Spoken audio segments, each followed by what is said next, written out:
రేపు మనకి ఎవరికంటే మన సుధాకర్ ఫోన్ చేసి గుర్తు చేయాలి ఆదివారం అని తెలుసా? తెలియదు, మీకు అందరికీ తెలియదు. ఒకసారి ఫోన్ చేస్తా ఈరోజు ఆదివారం అయ్యా అంటారు.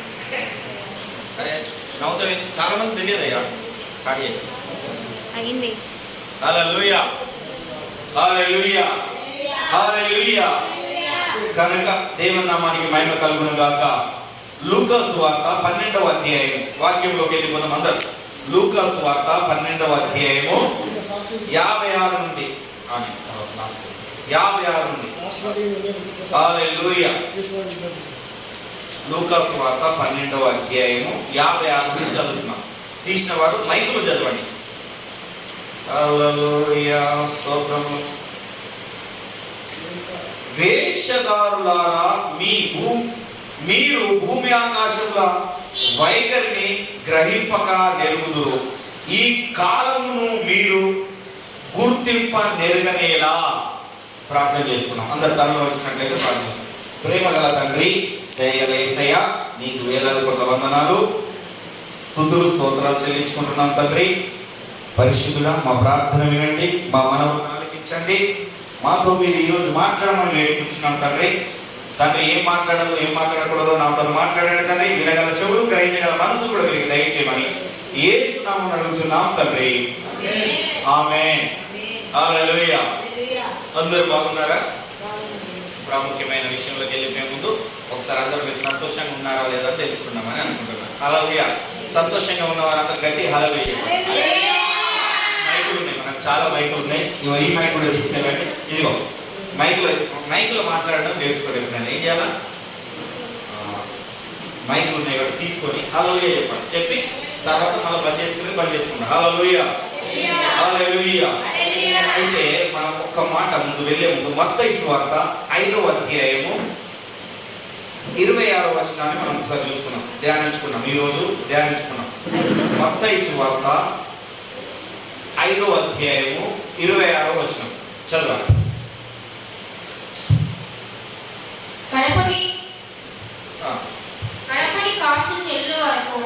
కడపటి కాసు చెల్లించు వరకు అక్కడి నుండి నీవు వెలుపలికి రానేరవని నీతో నిశ్చయముగా చెప్పుచున్నాను. హల్లెలూయా.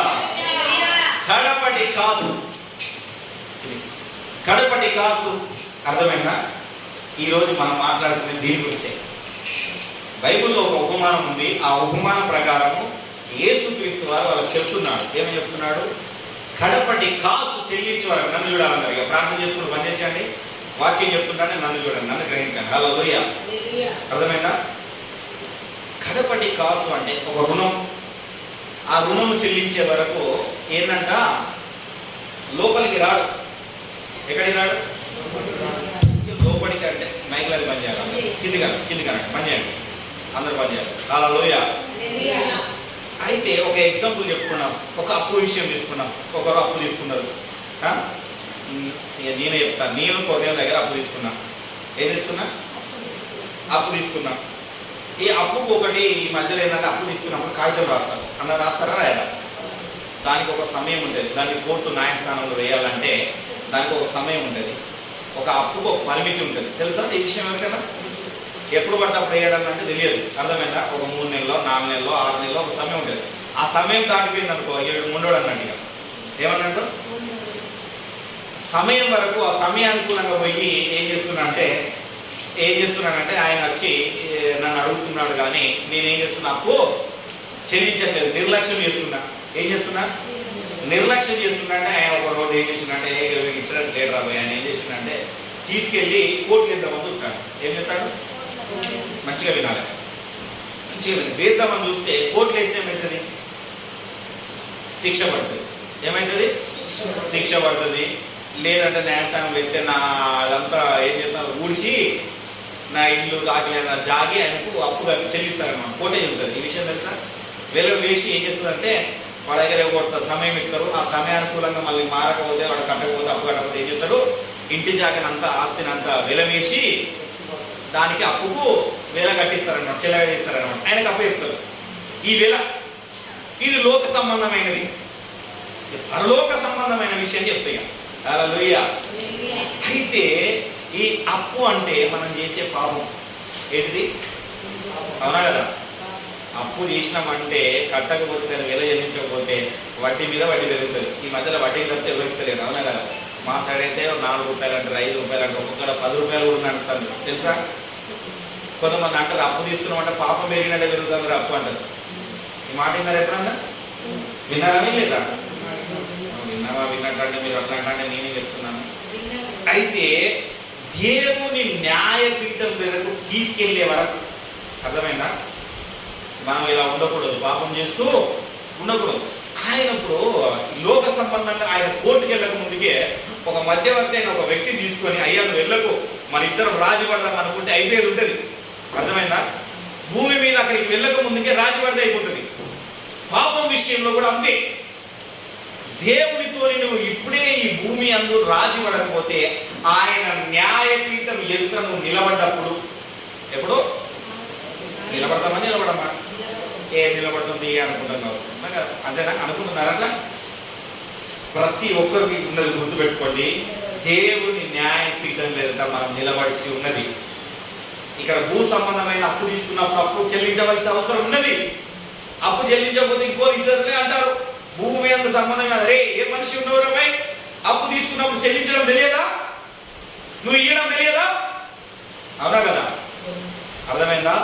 యేసుక్రీస్తు నువ్వు తెలుసుకొని కూడా, దేవుడని తెలుసుకొని కూడా నీ పాపాలు నువ్వు కడుక్కోకుండా ఆ మొదటి స్థితిలో ఉంటే, అవి కడుక్కోకుండా ఉంటే ఆయన న్యాయం ఎదుట నువ్వు నిలబడి నీవు ఆయన ఎదుట ఏ విధంగా నిల్చుంటావు, అప్పుడు నీకు తీర్పు వస్తుంది. హల్లెలూయా. ఏమొస్తుంది తీర్పు? ఏమొస్తుంది అంటే శిక్షకు శిక్ష అర్హుడవే. ఏంటి? శిక్షకు శిక్ష అర్హుడవే. చూద్దాం ఒకసారి లూకా సువార్త తీయండి, 12వ అధ్యాయం. త్వర అందరూ తీయండి. లూకా సువార్త 12వ అధ్యాయం 56 నుండి చదువుకున్నాం.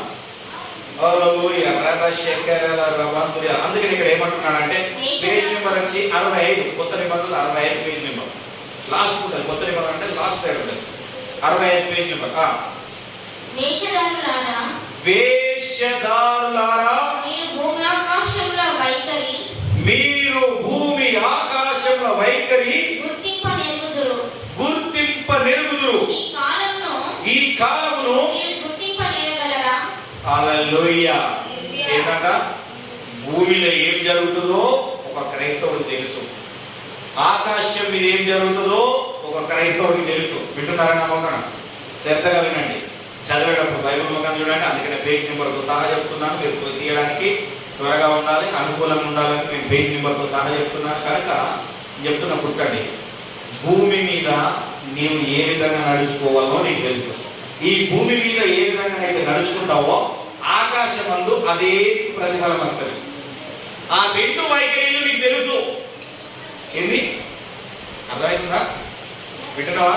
కొనేలా నైట్ చూడాలి, నమ్మకం చూడాలి. వాటి చెప్తాను, తర్వాత నీకు పెట్టుకో. ఓకేనా? చెప్తాను వినండి. భూమి మీద ఏం జరుగుతుందో, ఏ విధంగా ఉండాలనో, ఏ విధంగా వైఖరిలో ఉండాలనో నీకు తెలుసు. ఆకాశం మీదకి పోయిన తర్వాత వెల చెల్లించవలసి ఉన్నదన్న విషయం తెలుసు. తెలిసి నువ్వు ఏం చేస్తున్నావు అంటే ఈ కాలాన్ని గుర్తింపక, ఈ కాలం ఏంటిది? దేవుడు వచ్చే సమయ పాలన. ఇది దేవుడు వచ్చే కాలము. దేవుడు రాకడకు సిద్ధంగా ఉన్నావు కనుక ఈ కాలం నువ్వు ఎరగక సుగమ గుగమ పట్టణంలాగా ఉన్న ఈ కాలం ఇప్పుడు ఎలా ఉన్నది? సుగమ గుగమంలాగా ఉన్న కాలము. పాపం చేస్తున్నారు వాళ్ళు, దేవుని ఉగ్రతగా దగ్గరలో ఉన్న ఈ కాలము. అర్థమవుతుందా? ఆ కాలమున నీవు నేను ఉంటున్నాము కనుక ఆకాశానికి వెళ్ళవలసిన సమయం ఉన్నది, గుర్తు ఉన్నది. ఈ గుర్తును నువ్వు ఎరగాలి. ఏం చేయాలా? ఈ గుర్తును నువ్వు ఎరిగి, ఈ కాలాన్ని నువ్వు గుర్తు ఎదిగి 57 చదవండి. ఏది న్యాయమో మీ అంతటా మీరు విమర్శింపలేరా? హల్లెలూయా. ఎంత మంచి మాట ఉన్నది. న్యాయమా? ఏది న్యాయమో మనంతటా మనకు తెలియదా? నేను ఆయన దగ్గర అప్పు తీసుకున్నానే, ఆయనకు అప్పు ఇవ్వాలన్న న్యాయం అన్న విషయం నాకు తెలియదా? నేను యేసుక్రీస్తును నమ్ముకున్నానే, నమ్ముకొని నా పాత జీవితంలోనే అడుగు పెడుతున్నానే, మళ్ళీ పాప క్షమాపణ చేసుకోవాలన్న న్యాయం అన్నది నాకు తెలియదా? అవునా కదా? తెలుసా తెలియదా? ఒకవేళ తప్పు చేస్తున్నాడు తెలుసా తెలియదా? కొంతమంది ఏం చెప్తారంటే ఇట్లా మంచి కండ వేసుకుంటారు, టవల్ వేసుకుంటారు, ఇట్లా మీద ఒక టవల్ ఉంటే వేసుకుంటారు, ఈ టవల్ వేసుకొని ఈ టవల్ ఈ తాట పెట్టుకొని ఇట్లా ఏం చేస్తారు? అలా లూయ్యా టవల్ అని పెట్టుకుంటారు. ఎందుకంటే కొంతమంది ఏంటంటే చిన్నపిల్లలు నాకన్నా పెద్దోడు ఉన్నాడా, కొంతమంది ఏమంటారు నాకు బాగా పెట్టా బాగా వస్తున్నాడు. అలా లూయ్యా ఏమంటారు? తాగద్దు అనుకొని పెద్దోళ్ళ ముంగట సిగరెట్ తాగద్దా మన్ తాగద్దా ఇట్లా పెట్టుకొని ఏం చెప్తారు? ఇదేమంటారు టవల్ అని పెట్టుకుంటారు. లేదా అన్ని తీసుకొని అన్ని అని పెట్టుకొని అయిపోయింది. మళ్ళీ సక్కన దూరం ముందు పెట్టాలి మళ్ళీ అక్కడ పక్కన పండి. హల్లెలూయా. అది న్యాయమా కాదా అన్నది నీకు తెలియదా?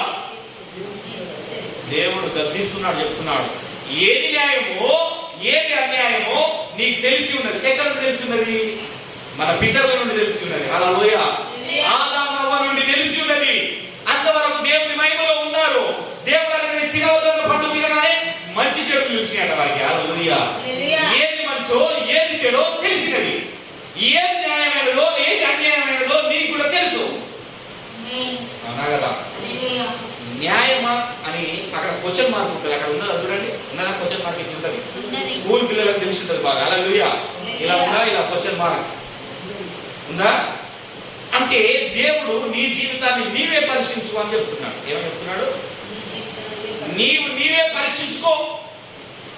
నువ్వు ఎలా ఉంటున్నావు దేవుని మందిరంలో, దేవుని సన్నిధిలో ఎలా ఉంటున్నావు? నువ్వు తీస్తా అని చెప్పుకుంటూ దాడి వేసుకొని పోతున్నావా? నీ అప్పు కలిసినప్పుడే ఆయన కలిసినప్పుడే అన్నా నేను తీస్తాను, రేపిస్తా మాపిస్తా. అర్థమవుతుందా? అప్పు తీసుకున్నా కదా అప్పు చెల్లించకుండా రేపిస్తా మాపిస్తా అనుకుంటా సమయాన్ని నువ్వు గడుపుతున్నావా? ఇదే దానికి గుర్తు సదృశ్యం. ఇంకా వాదించు వానితో కూడా అధికారి యొద్దకు నీవు వెళ్ళుచుండగా అతని చేతి నుండి తప్పించుకొనుటకు త్రోవలో ప్రయత్నం చేయము. లేదా అతడు ఒకవేళ నిన్ను న్యాయాధిపతి యొద్దకు ఈడ్చుకొని పోవును, న్యాయాధిపతి నిన్ను బండరాజులకు అప్పగించు. చాలు. హల్లెలూయా. వాదించుటకు ఇది కాదు, సమయం కాదు. అర్థమైందా? ఇప్పుడు ఏం చేస్తున్నాడంట? అధికారి యొద్దకు వెళ్ళక ముందు, ఏ అధికారి? యేసుక్రీస్తు అనే అధికారి యొద్దకు వెళ్ళక ముందు దారిలో, ఏ దారిలో? ఇప్పుడు నువ్వు జీవిస్తున్న దారిలో. అర్థమైందా? ఈ దారిలో నీవు సమాధాన పడాలి. అవునా కదా? ఏం అర్థమవుతుందో అర్థమవుతుంది. గట్టి చెప్పకుండా మీకు అర్థమవుతుందా? మరి మీరు వింటున్నారా వినట్లేదా? అర్థం కాకపోతే మళ్ళీ ఒకసారి నేను వివరించి చెప్పడానికి ఉపయోగపెడతాను. అర్థమవుతుందా? అయితే ఇక్కడ అప్పు తీసుకున్నావు, ఆ న్యాయస్థానం వరకు వెళ్ళక ముందుకు, శిక్ష పడక ముందుకు నేనేం చేస్తున్నానంటే దారిలోని మధ్యలో ఏం చేస్తున్నా? అడ్డగించుకొని కొన్ని లాగు మన ఇద్దరం సమాధాన పడదాం. ఏం చెప్తానా? సమాధాన పడదాం. ఒక నిమిషం కాదు, ఒక వ్యక్తిని పెడతా. ఏది న్యాయం అని చెప్తా. ఇప్పుడు నేను ఇంత ఇచ్చుకోలేకపోతున్నా, ఇంత వేల చెల్లించలేకపోతున్నా, ఏది న్యాయం అది కాదు మాట్లాడుకున్నాం. కొంచెం ఏదో క్షమించు అని అడిగినాం అనుకో, ఆయన ఇంకో 10 సార్లు అడిగితే ఆయన మనసు కరుగునేమో, మొత్తం క్షమించునేమో, కట్టకుండా దిగి అనునేమో, లేదా కొంచెమే వెలగట్టిందేమో, ఎంత కొంచెమే చెల్లించనునేమో. అర్థమవుతుందా? అనునేమో.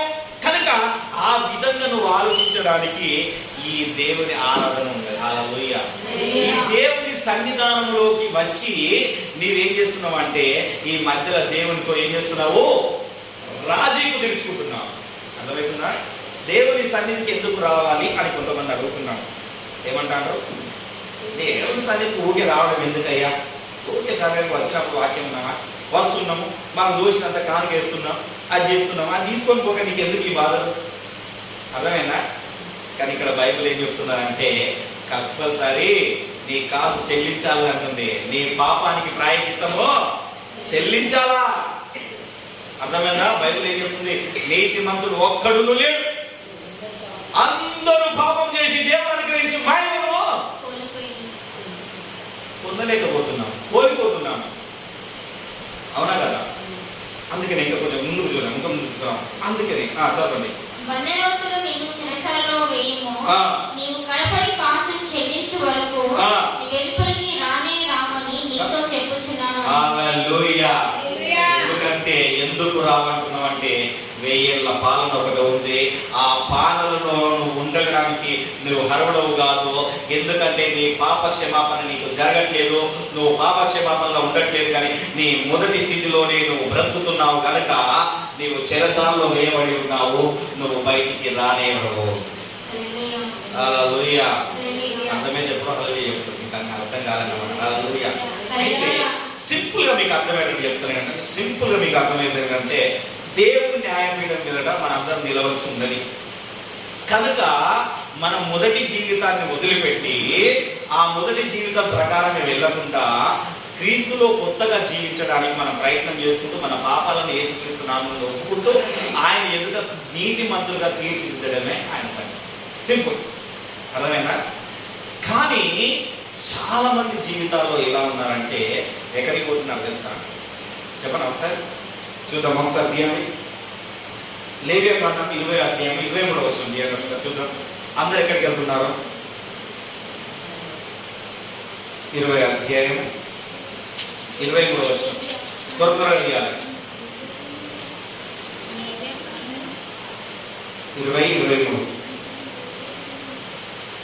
నేను మీ ఎదుట నుండి వెళ్ళగొట్టుచున్న జనముల ఆచారమును బట్టి నడుచుకోకుండదు, వారు అట్టి క్రియలు చేసి గనుక నేను వారి యందు అసహ్యపడి తిని.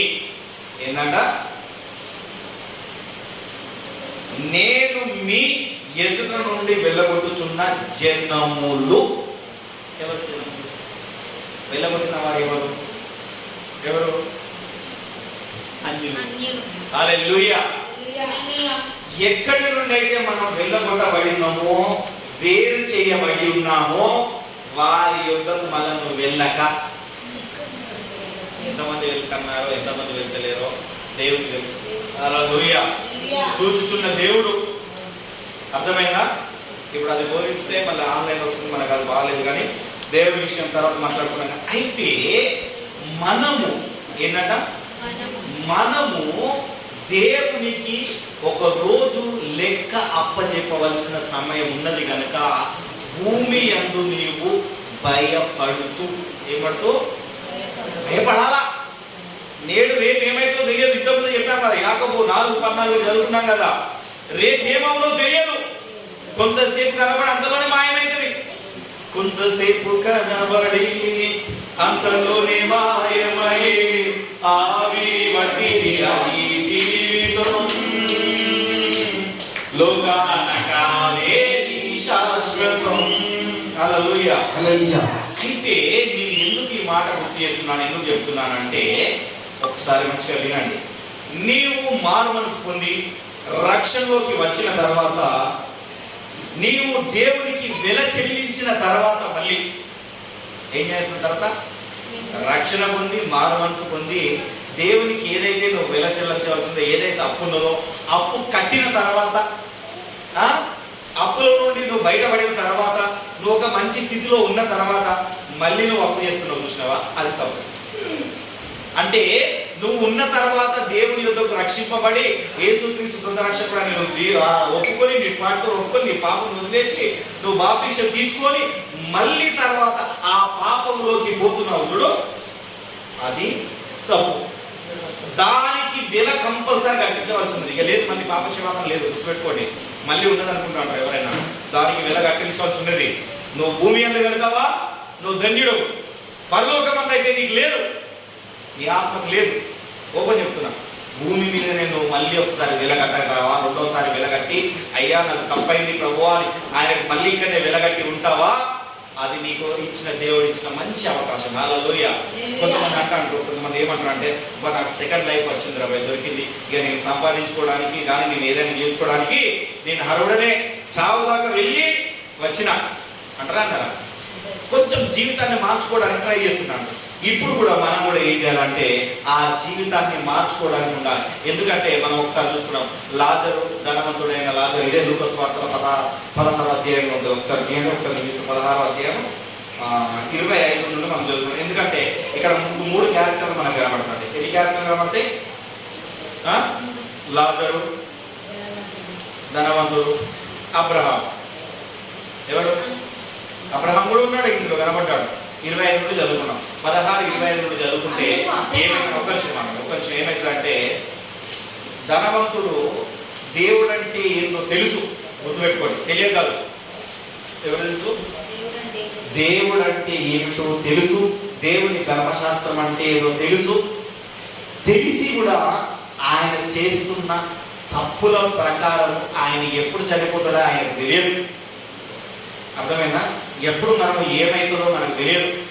ఇప్పుడు వెళ్తుంటే ఒక ఎగ్జాంపుల్ ఏం చేస్తుందంటే, అమ్మగారు వాళ్ళ పెద్దమ్మ మొన్న నైట్ నిన్న సావుకి వెళ్తున్నారట. సావుకి వెళ్తున్నా అంటే వాళ్ళే బండి మీద పడ్డారు. ఏమైంది? బండి మీద వట్టిగా పడ్డారు. భార్య భర్తలు ఇద్దరు పడ్డారు. ఆయనకు దెబ్బ తాకలే, ఆమెకు మొత్తం ఇదంతా తాగితే ఈ చెవులో పడ్డ రక్తం ఇదంతా మొత్తం ఇదంతా పోయింది. మొత్తం ఇదంతరే మొత్తం గుండు తీసి ఒక 6-7 గంటలు ఆపరేషన్ చేసింది. నైట్ స్మార్ట్లో 3 లక్షలు కట్టాలి. 3 లక్షలు కడితే ఆపరేషన్ లేదుగా. నైట్ నేను ఒక గంట 2 గంటలు అక్కడనే ఉండేసి వచ్చిన. ఆపరేషన్ చేయాలి. చేసిన తర్వాత ఇప్పుడు ఏం చేసి చేసి అయిపోయింది. 24 గంటలు ఐసీలో పెట్టి 24 గంటల తర్వాత చెప్తాం. ఏం చెప్తాము? చెప్పలేము. ఏమైతుందో ఎవరికి తెలియదు. రేపు పోతున్నాడు ఏం జరుగుతుందో తెలియదు. ఈ భూమి మీద దేవుడు సమయం ఇచ్చిండు, నీకు ఇచ్చిండు అంటే నీవు దేవునికి మరొకసారి వెలగా చెల్లించవలసి ఉన్నది. చేస్తారు, తప్పిపోరని కాదు, అందరు నీతిమంతులని కాదు. నేను కూడా తప్పిపోయినా నేను దేవునికి ఏ విధంగా వేల చెల్లించడానికైనా ఈ విధంగా చెల్లించిన. హల్లెలూయా. ఇక్కడ ఇచ్చిన దేవుడు నాకు ఇంకో ఛాయిస్. హల్లెలూయా. ఈ ఇచ్చినప్పుడు ఈ ఛాయిస్ ఏం చేసుకోవాలి? నేను సద్వినియోగం చేసుకోవాలా. చేయితోనే పోయింది నాది, నేను చేసిన తప్పుకో పాపానికో దేవుడు ఏం చేశాడు? చేయితోనే వదిలేసిండు, ప్రాణం తీయలే. రెండో ఛాయిస్ ఇచ్చాడు మనకు. దేవుడు మళ్ళా ఛాయిస్ ఇస్తున్నాడు. నువ్వు పాపం చేస్తున్నావేమో, దేవుడు రక్షింపబడి నువ్వు ఏం చేస్తున్నావో, నువ్వు పాపి అయి ఉన్నావేమో. రెండోసారి దేవుడు నీకు సమయాన్ని ఇచ్చినప్పుడు ఈ సమయాన్ని నువ్వు సద్వినియోగం చేసుకో. ఇలాంటి దెబ్బ తాకనిచ్చుకోకు, ఇలాంటి దెబ్బలు తాకించుకోకు.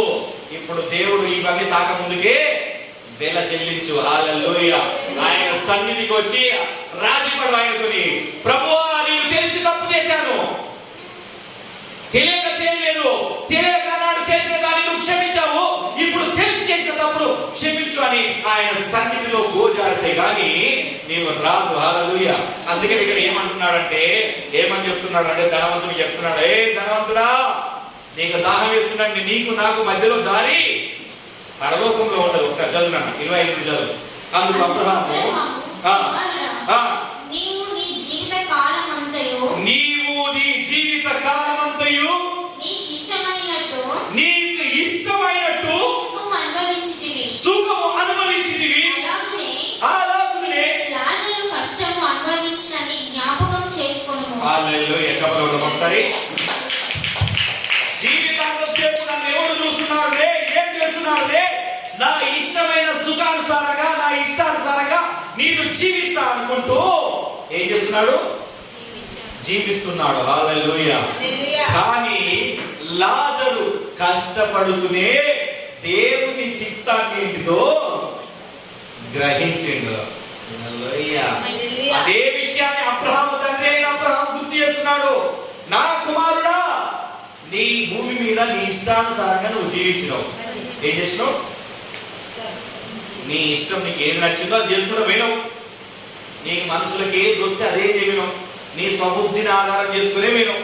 సామెతల్లో మంచిగా ఉంటుంది, నీ స్వబుద్ధిని ఆధారం చేసుకునక, నీ స్వబుద్ధినే నువ్వు ఆధారం చేసుకుని నాకు ఇదే నచ్చింది ఈరోజు, నాకు అమూల్యమైనది. అర్థమైందా? ఈరోజు ఇట్లా పోవడమే నాకు ఇష్టం, ఈ మార్గంలో పోవడమే ఇష్టం, నాకు ఇట్లా ముందు నుండి పోవడం నాకు ఇష్టం లేదు, నాకు ఈ పక్క పడి పోవడమే ఇష్టం. అర్థమవుతుందా? నేను ఎందుకు చెప్తున్నానంటే, షార్ట్ కట్లు ఎందుకు చెప్తున్నానంటే, మన దాని ద్వారా ఇతరులకు విమర్శ రాకూడదనే ఉద్దేశంతోనే చెప్తున్నాను. ఎవరిని మనం బాధ పెట్టినట్టుగా ఉండకూడదు. ఇక్కడ లైవ్ కూడా వస్తుంది కనుక మనకు అర్థమయ్యే రీతిగా, మీకు అర్థం చేసుకుంటారన్న రీతిగా నేను చెప్తున్నాను. హల్లెలూయా, హల్లెలూయా, హల్లెలూయా. అందుకే ఇక్కడ ఏమంటున్నానంటే, ముందే 56 వర్షంలో గుర్తు చేసిన వేషధారులారా అన్నాడా లేదా? ఓ మంచి వాళ్ళారా అన్నాడా? ఎవరంటాడు? మంచి వాళ్ళు దేవుడితో సరిగ్గా కట్టబడి ఉన్నవాడికి వాడే నా దాసుడు అన్నాడు. భలే నమ్మకమైన దాసుడా, ఈ కొంచెములో నమ్మకంగా ఉండే వాటి ఇంకొక 5 తాసులు తీసుకో అర్థమైనా? ఆ విధంగా ఉండాలి కానీ మన జీవితాలు ఎలా ఉంటాయంటే వేషధారుల వలె ఉంటున్నాయి. హల్లెలూయా. సాటుకు చేస్తున్నది ఇది మనుషులు చూడట్లేదు. చూస్తున్నామా? మనుషులు తెలియదు. అప్పుడు నేనేం చేస్తున్నాను మీకు తెలుసా? మీరేం చేస్తున్నారు నాకు తెలుసా? మీ మొహాలు ఇట్లా వచ్చినప్పుడే కనబడతాయి, నా మొహం ఇట్లా వచ్చినప్పుడే కనబడతాయి, ఏదైనా అకామిడేషన్ జరిగినప్పుడు కనబడతాయి. తర్వాత ఏం చేస్తున్నాం తెలుసా? కానీ ఎవరు చూచుచున్న దేవుడవు నీవే యేసయ్యా, చూడ చక్కనైనని సుకుమార. హల్లెలూయా. ప్రతిదీ చూస్తున్నాడు, ప్రతిదీ చూస్తున్నాడు. నీ ఏడుపు చూస్తున్నాడు, నీ సంతోషాన్ని చూస్తున్నాడు, నువ్వు చేస్తున్న ఏ బాధకరమైన విషయాన్ని చూస్తున్నాడు. ప్రతి విషయాన్ని ఆయన చూస్తున్నాడు. హల్లెలూయా.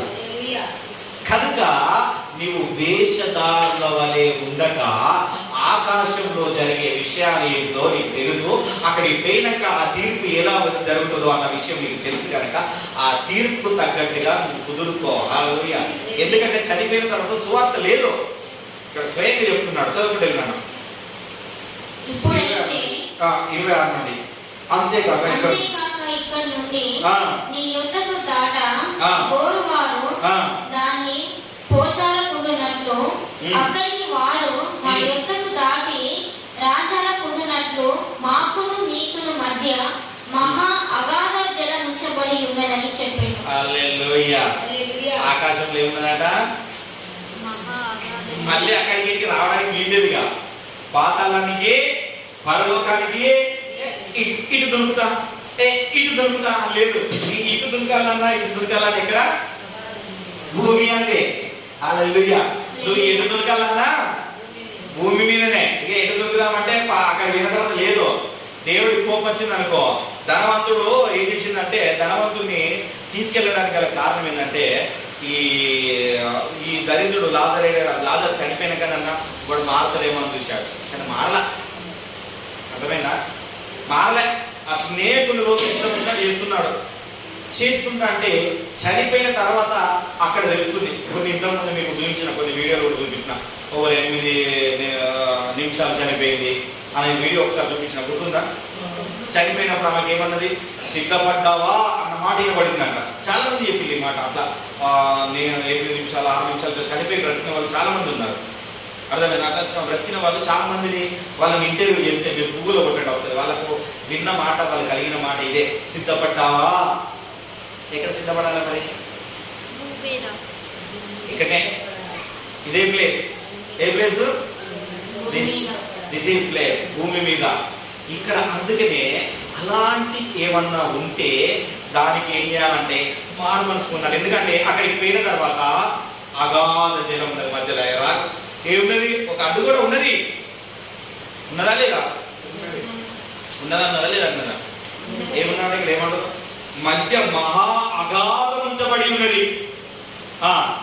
అప్పుడు అతడు తండ్రి, అలాగైతే నాకు 5 సహోదరులు ఉన్నారు. ఎంతమంది ఉన్నారట? 5. అందరు తింటారు. మీరు వింటారని నాకే గుర్తు. ప్రభాకర్ ఎంతమంది ఉన్నారు? ఇటు విను గట్టు కాదు. నేను చెప్పేది విన్న తర్వాత చదువు. ఇంటికి వినక బైబిల్ చదువు. బైబిల్ చదవడం బైబిల్ చదువు చెప్పడం. ఇట్లా ఎంతమంది ఉన్నారు?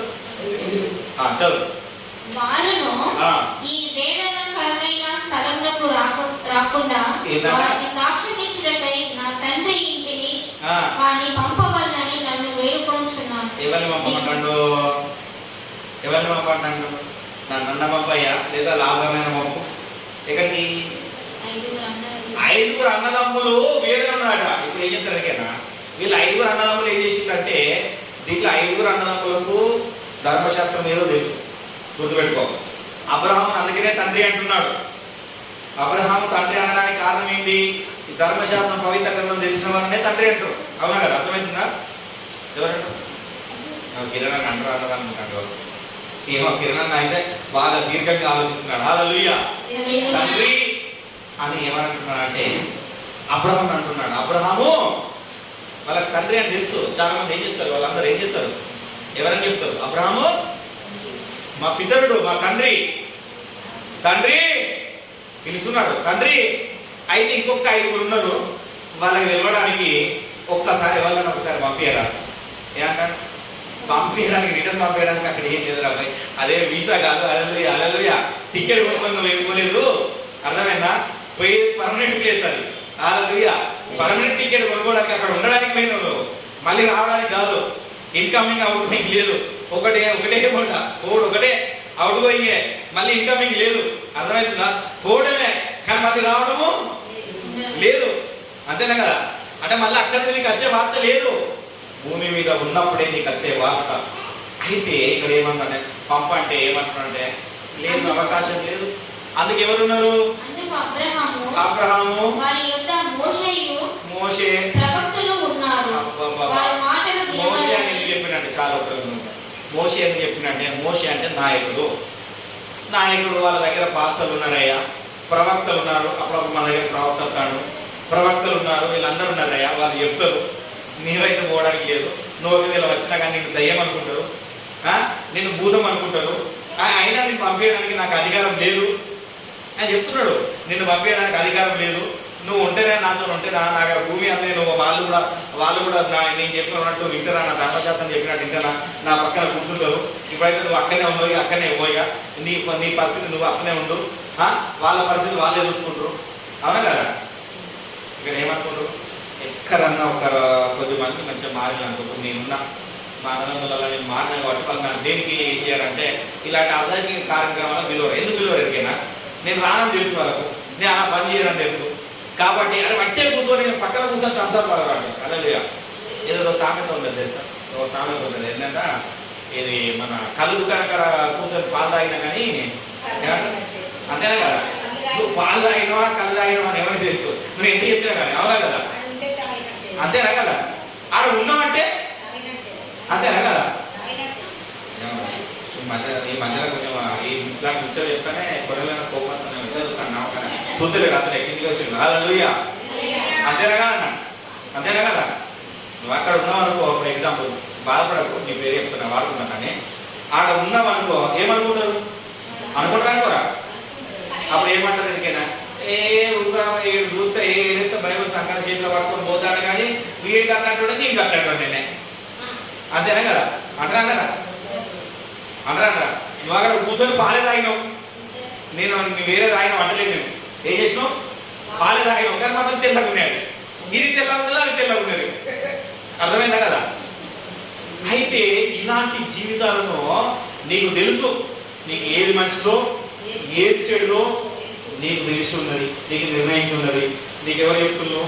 మోషే లాంటి నాయకులు చెప్తున్నారు, ప్రవక్తలకు చెప్తున్నారు, యెషయా లాంటి ప్రవక్తలకు చెప్తున్నారు, ఏలి లాంటి ప్రవక్తలు వచ్చి నీకు చెప్తున్నారు. నువ్వు ఏ విధంగా ఉండాలని చెప్తున్నారు. దాన్ని వాళ్ళు బోధించేది వాళ్ళు దీన్ని గ్రహిస్తే వాళ్ళు పరలోక పడతారయ్యా. గ్రహించకపోతే వాళ్ళు రారు. అంతేనా? సింపుల్గా చెప్పేసి పడేసిండు. అంతేనా కదా?